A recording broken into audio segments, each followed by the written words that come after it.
نبی اپنے قبر کے اندر موجود ہوتا ہے اور درود بھیج دیا جاتا ہے، یہاں تک کہ جو اس امتی کا نام بھی لیا جاتا ہے، جو امتی محمد رسول اللہ صلی اللہ علیہ وسلم کو درود پاک بھیجتے ہیں۔ تو اب کیا پتہ چلا کہ نبی علیہ السلام کے اوپر آپ کہیں سے بھی درود پاک پڑھو بھیجو، اللہ کے وسلم تک اللہ کے فرشتے پہنچا دیتے ہیں۔ بعض روایتیں آئی ہیں کہ آپ کی روحوں کو لوٹا دیا جاتا ہے اور آپ کو خبر دی جاتی ہے کہ آپ کے فلاں امتی نے آپ کے اوپر صلاۃ اور سلام بھیجا۔ ہاں کہیں بھی نبی علیہ السلام کے نام مبارک آئے وہاں کم از کم صلی اللہ علیہ وسلم ضرور بھی ضرور پڑھ لینا چاہیے۔ اختلاف تو ہمارا مروجہ درود پاک کے اندر ہے کہ جو درود پاک اذان سے پہلے اذان سے پڑھی جاتی ہے اس کی کوئی سند نہیں ہے، آپ کو دور دور تک اس کی کوئی دلیلیں نہیں ملیں گی، بلکہ اس کی تفسیر احادیث کی کتابوں میں اس کی مصنفیں، اس کی نقاتیں بھی موجود ہیں۔ یہ چیزیں جو آج اذان سے پہلے اذان کے بعد جو درود و سلام پڑھی جاتی ہے، میں بتاؤں آپ کو سن 760 ہجری کے اندر رائج ہوا، اس کی پوری تفصیل میں کتاب ہے التحذیر من البدع، اس کتاب کے اندر پوری تفصیل موجود ہے، کس نے ایجاد کیا، یہ کیوں یہاں تک آیا، جب ایجاد ہوا تو صرف جمعہ کی شام ہے، آج جمعہ ہے اس کی عشاء اور فجر کی وقت درود جو پڑھتے ہیں مروجہ وہ پڑھی جاتی تھی اور کہیں نہیں۔ دھیرے دھیرے سسٹم میں داخل ہو گیا، آج ہم لوگ اس طرح سے پڑھتے ہیں۔ یہ درود مروجہ ہے جس کی کتاب و سنت کے اندر دور دور تک کوئی دلیلیں موجود نہیں ہیں، لہذا اللہ سبحانہ اللہ تبارک و تعالیٰ ہمیں اور آپ کو مروجہ درود و سلام سے اسراف کرتے ہوئے جو شرعی درود ہے، وہ درود جو نبی علیہ السلام نے صحابہ کو سکھایا، اس درود کو فالو کرنے اور کثرت سے ہمیں اس درود کو پڑھنے کی توفیق رافت فرمائے۔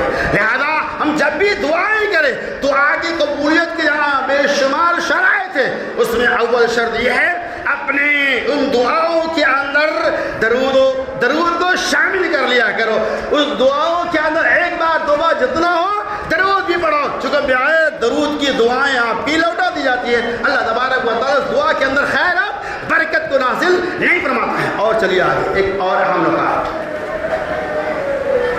ہم لوگ درود پڑھتے ہیں التحیات سے لے کر اخیر تک، اور وہاں کیا کہتے ہیں اللہم صلی علی محمد وعلی آل محمد کما صلیت علی ابراہیم وعلی آل ابراہیم، یہ کہتے ہیں اللہ محمد صلی اللہ علیہ وسلم پر اور محمد کے آل و اولاد پر درود نازل ہو۔ ساتھ میں یہ بھی کہتے ہیں کہ ابراہیم علیہ السلام پر اور ابراہیم کے آل و اولاد پر بھی سلام نازل ہو، درود نازل ہو، یعنی ہم اس کا نام ہی ہے درود ابراہیم۔ اس کی وجہ کیا ہے؟ آئیے کئی اقوال ہے، دو قول کو میں پیش کرتا ہوں۔ نمبر ایک، بعض لوگوں کی رائے ہے کہ محمد رسول اللہ صلی اللہ علیہ وسلم کو جب اللہ تبارک و تعالیٰ نے معراج کرایا، جب آپ آسمان پہ گئے، انبیاء علیہ السلام ملاقات ہوئی، سبوں نے السلام علیہ کا آپ نے سلام کیا، ابراہیم علیہ السلام نے سلام بھی کیا اور یہ کہا کہ اے نبی محمد صلی اللہ علیہ وسلم آپ اپنی امت کو میرا سلام پہنچا دینا اور میرے طرف سے سلام کہہ دینا۔ ایک رائے یہ ہے کہ تمام انبیاء نے صرف نبی نے سلام کیا، ابراہیم علیہ السلام نے نبی کی امتیوں کو بھی سلام کا پیغام بھیجا، اسی لیے درود ابراہیمی کے اندر اس چیز کو شامل کیا گیا۔ نمبر دو، دوسرا قول یہ پیش کیا جاتا ہے کہ جب ابراہیم علیہ السلام خانہ کعبہ کی تعمیر کر رہے تھے، ابراہیم اسماعیل دونوں باپ بیٹا مل کر خانہ کعبہ کی تعمیر کے بعد بال بچے کے ساتھ مل کر یہ دعا کیے کہ محمد صلی اللہ علیہ وسلم ہو اور آپ کے جو امتیں آنے والی ہے، جو حج کرنے کے لیے آئے، بوڑھے جوان جو بھی ہیں، ان تمام لوگوں کو بھی میرے طرف سے سلام عرض ہو۔ یہ ان تمام وجوہات کی بنیاد پر درود ابراہیم کے اندر چیزیں شامل کی گئی ہے۔ ہم درود ابراہیمی پڑھتے ہیں۔ بہرحال اللہ تبارک و تعالیٰ سے دعا رب العالمین ہمیں اپنے حبیب پاک پر کثرت سے مسنون درود کو پڑھنے اور بھیجنے کی توفیق فرمائے۔